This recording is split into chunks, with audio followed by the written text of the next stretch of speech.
special edition of Made Men. Today we've got our friend Ray Franze, who's not only the host of Made Men, but is also the author of The Heights, which at my age I don't stay up late anymore, but I used to stay up all night reading books. And then I came across The Heights that Ray has written. Pretty soon it was 4 o'clock in the morning and I wasn't done with the book yet. So I stayed up all night and I finished this book. Ray, I'd like to talk to you a little bit about The Heights. Thank you for that amazing compliment. I do really appreciate it. And I'm happy to be here to talk about it. Thank you. Well, why don't you tell us a little bit about yourself first? You're not solely an author. You have other interests as well, right? Correct. I'm actually an options trader. I've been on the Chicago floors since 1994 when I got out of college. And I've been a clerk or an options trader ever since. So I'm really a trader. Being 52 years old, though, over the years, I became a huge fan of mob genre shows and movies. And it was somewhere around 2019. Sopranos had been over for 15 or 20 years. My favorite mob show of all time, Gomorrah, which is now on HBO Max. It's currently, it's current Naples, Italy.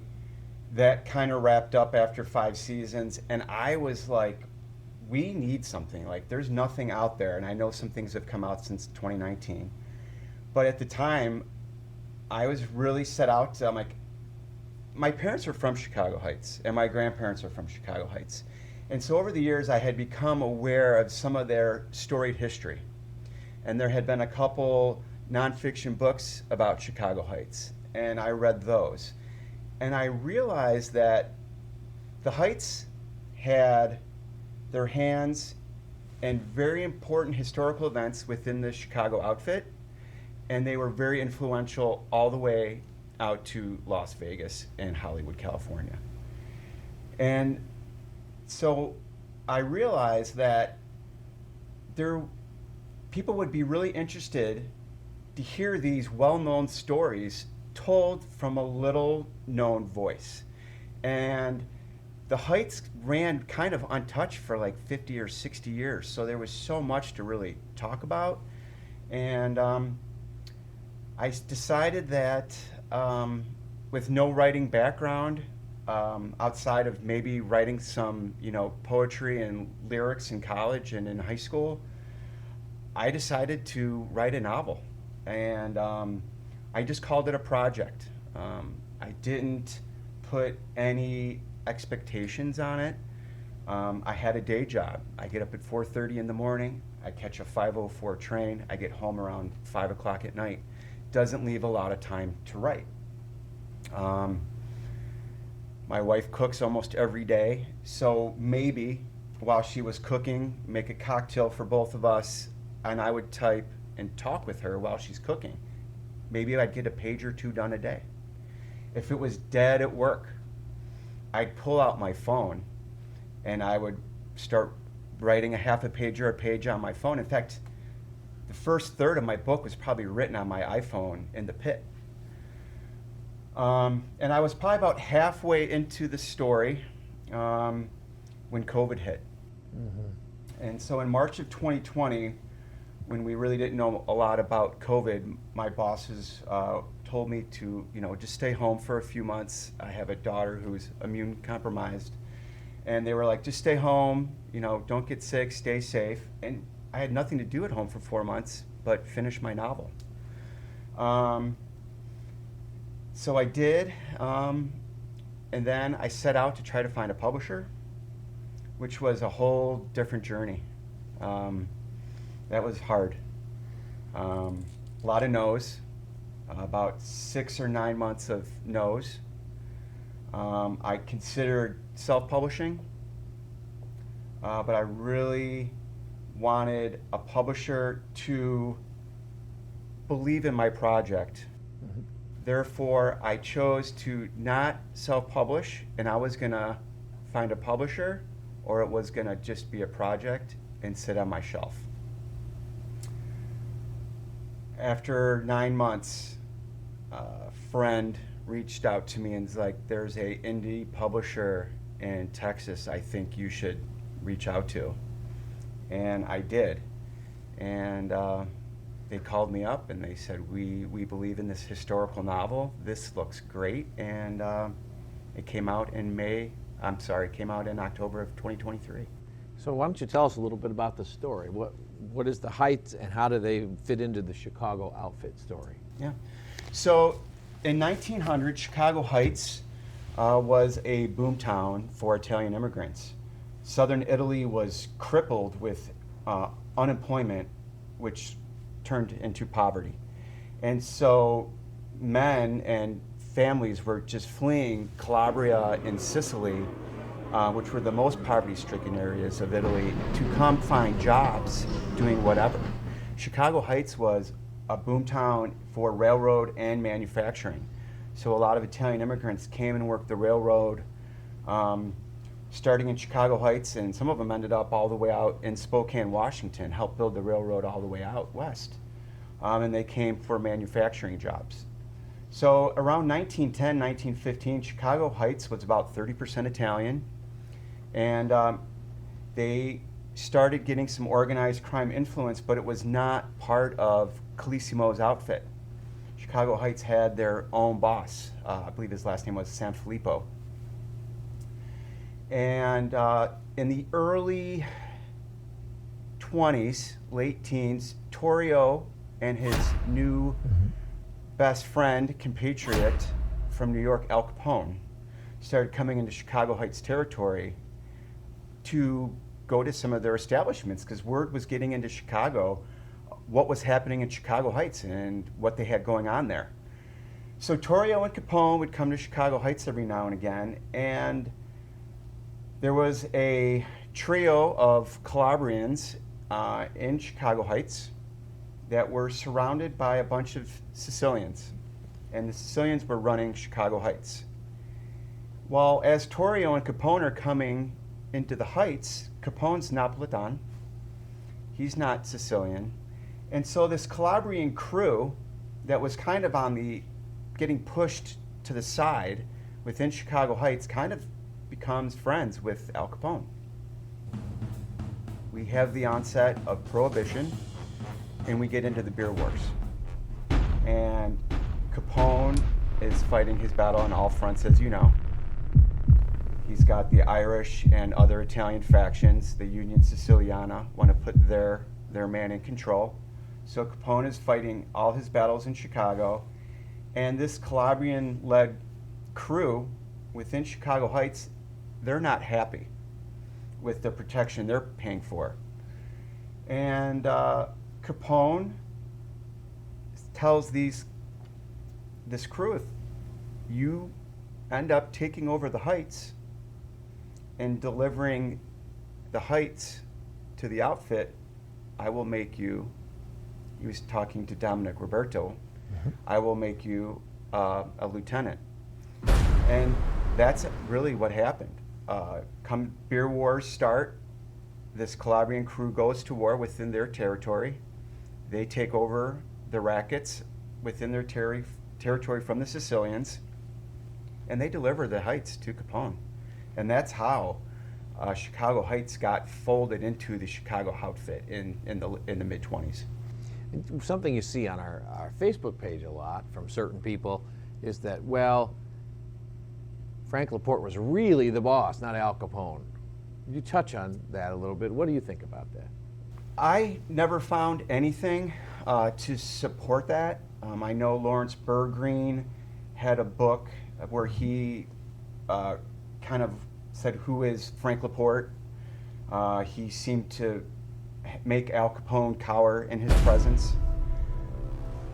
I think that could be a possible stretch. I never heard or read anything that said that Al Capone was in control.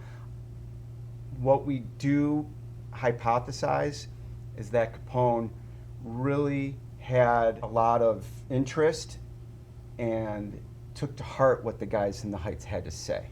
I think he respected their knowledge and their planning and their insightfulness on business and how to build political capital.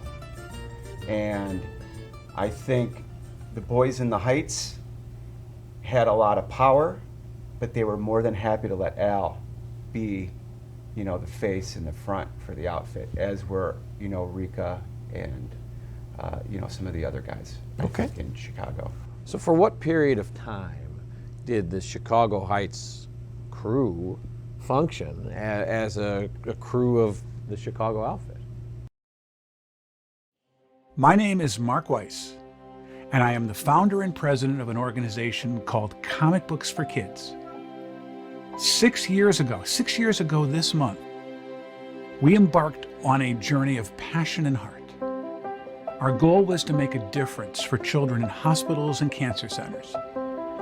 Little could we have ever imagined the response we have now. Starting with just hopes and dreams, we had no money for our mission. We had no product to give to the hospitals, and we had only called a couple hospitals and asked them, if we were to provide you with comic books, would you be interested? And they said yes. So we embarked on a 1-year journey to make a difference for these kids. We realized that even though we can't take away the reason these children are in hospitals, we can perhaps, while they are there, let them fly like a superhero, be princes and princesses, and embark on a mystical and magical journey to take them away from where they are in that hospital bed. Today, and thanks to your support, we are thrilled to say that we are now the largest charity in the U.S., supporting well over 200 hospitals in all 50 states for not only comic books, but for other pop culture items like Funko Pops, action figures, coloring books, Spanish bilingual items, backpacks, and more. When we received materials that were inappropriate for the young ones, we started a sister charity called Comic Book for Troops, and overnight, we became the largest charity in the U.S. for these same items to all branches of the military. We want to thank our friends for providing us their support and for allowing us the means to make so many happy with their gracious give to us. So for what period of time did the Chicago Heights crew function as a crew of the Chicago outfit? So from the 20s, when they got folded in, and they were super powerful, to my knowledge, all the way into the 70s. The Chop Shop Wars, I think, kind of started changing things in the Chicago Heights area. But then ultimately, it was the Chicago Heights crew, Albert Taco, I believe, who was put in charge of taking care of the Spilatro burials. Mm-hmm. And we all know that was botched in Indiana. And to my knowledge and understanding, after that debacle, that was it for the Heights crew. And they got absorbed, I believe, by the Chinatown 26th Street crew. So really, the Chicago Heights was one of the most powerful crews within the outfit and the nation, their leadership, for 50 years, and then it got, basically taken out within 15 years. From 71, they were still on top and really powerful, but by 86, 87, they were done. Essentially, that coincides with when your original characters were out of the story, doesn't it? The downfall. So my story spans from 1913 to 1971. I kind of just really wanted to focus on the glory days of the Heights, and the trio, the Racketeers, that my book is based on. I really, after their control and influence, I felt like it was a good place to end the Heights story. Sure. And you did so, you wrapped it up very elegantly here, but it really wasn't quite yet the end of the Chicago Heights crew, was it? How do you mean? Well, they lasted for another 15 years without that trio of leaders that figure so prominently in here, but they didn't have the touch. No. I really felt like after, you want to call it into the 90s, maybe they were still active, but to my knowledge and understanding, their heyday was kind of over, by the mid-70s. I know the Chop Shop Wars, I don't know a lot about it, but it was a very violent era within the Chicago outfit. And I think that was kind of, I believe, brought in the feds even more. And I didn't want to get into parts of the outfit that, first of all, I really didn't know a lot about. And it didn't really fit into the Heights story. You know, it just felt like it was a different time. It was a different mob. And, you know, what I chose to fictionalize in my novel, it's to continue into the late 70s and 80s. We would have lost our main characters, and I think it would have been anticlimactic. Well, you've written a novel. Now you find yourself hosting a TV program about the Chicago outfit. Are there any other novels in there for you, or what's in the future on this endeavor? Well, I do love to write. I'm not going to stay focused on organized crime per se. I do have a couple other ideas. They would be action-filled, probably somewhat violent, maybe have something to do with vigilantism. I'm not sure, but I do love to write. I would continue to write organized crime, but it would have to be the right story. Mm-hmm. I don't want to glorify organized crime. I don't believe my novel did that. I really tried to, just tell a story of how it was and what their rackets were. What I really loved about mob shows and mob movies, I wanted to know what their rackets were and how they did that. When Sopranos turned into a soap opera in the last season, they lost me. Yeah. So I really wanted my book to focus on their rackets, what they got involved in, and why the Heights were influential in those national rackets. And I really felt that kind of ended with that powerful trio that I fictionalized in my book. In the late 70s, all those guys were passed away or deported. Tell us a little bit about the geography. Where is Chicago Heights in relation to Cicero and the epicenter of Capone's empire? South and southwest, 30 miles south, and they're right hugging the Indiana border. So Chicago Heights territory went into northwest Indiana, and they controlled, all the gambling, Gary,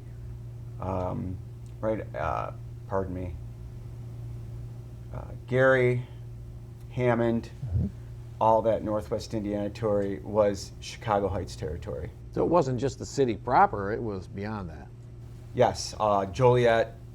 So they went, west of Chicago Heights, south, and east into Indiana. And of course, it all began with bootlegging. It all began with bootlegging. And Chicago Heights had great routes in and out of Chicago, and heading out west into Kansas City and down south into Kentucky. So yeah, Chicago Heights had great routes, and they had relatives that they had routes with going into Milwaukee. So Chicago Heights had prohibition routes going in every direction. With the repeal of the Volstead Act, what does Chicago Heights do to keep money coming in? They got heavily into the vending machine business, cigarette machines, and jukeboxes. Jukeboxes and vending machines were, they created a couple legitimate companies, the Heights did, and they, had their machines everywhere. So gambling was big, the floating game, and vending and jukebox were big. And I'm sure girls as well. Now, it's a popular myth that most gangsters live by the sword and die by the sword. Mm-hmm. What about your three main characters? How do they wind up departing this earth? Two by heart attack, and one, I'm not sure, but he was back in Sambiase, Italy. He got deported in the 30s after a stint in Pennsylvania. Okay. Prison, and he died natural causes or cancer. So all three of them avoided it. Yeah, in fact, it's not proven, but when Dominic Roberto went back to Sambiase in the mid to late 30s, he brought the ruthlessness of the outfit into Southern Calabria and kind of made the Androgeda what it is today. Now that cannot be substantiated, and I don't want to be known for saying that that's what it is, but the Androgeda in Southern Calabria, from what I was told, was still very clannish, and when Dominic Roberto went back there, he organized it like an outfit, and so it's possible a guy from the Heights kind of made the Androgeda into what it is today. So yet more information about the influence of the Chicago outfit, or part of it, overseas. Yeah. Rather than Italy influencing here, we're influencing. Yeah, and while Dominic was deported, and you know, he was still a tie between Lucky Luciano. So Dominic Roberto and Lucky Luciano, so here's a Chicago Heights guy and a New York guy, both deported, being photographed at racetracks in Rome. Yeah. So yeah, the Chicago Heights, they were powerful, and but no one really knew about them. And so I chose to write a fictionalized account of their power and influence. Thank you, Ray. We love the book, and we love talking to you about it today. I really appreciate it. Thank you very much. Get yourself a copy at the Heights.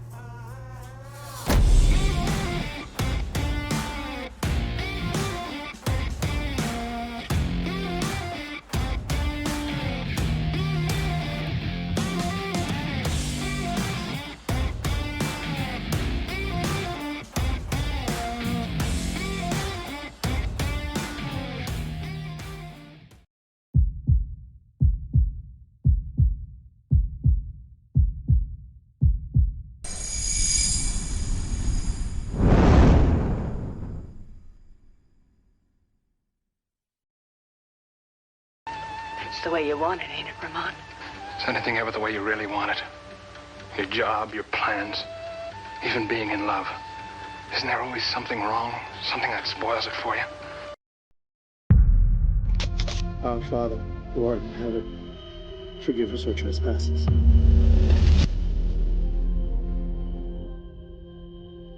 Sometimes I look around and I swear for a fraction of a second I get a glimpse of them. What are you looking for? It's not your fault. It's no one's fault. I am how he made me. Dante, we got a call in tip about that missing girl. We're calling in SWAT. Now this is a potential hostage situation, Dante. So you're gonna wait, right? Detective Sword. Next time, invite me to your little home invasion party. Things like you just did. They can put a stake right through our heart. Your task force members have been racking up an exorbitant amount of overtime for the last 6 months. They crossed the city. $67,480. Or they can work in our favor. Bad things happen to good people. Good things happen to bad people. We have no control of it. But you can't stop trying, can you? Please don't remind me. We have a new victim in the Ripcord murders. He's keeping to the pattern. We got 6 bodies in 6 months. We got no arrests, no leads, no witnesses, not even a clue. They're gonna get sloppy. They're gonna miss something, and they're gonna make a mistake. And that's gonna be our one break for us to track them and stop them. We're task force detectives investigating a murder. I still don't understand. They chose to muscle out the wrong guy. Hard being king. Guess today's my lucky day? No, it's hers.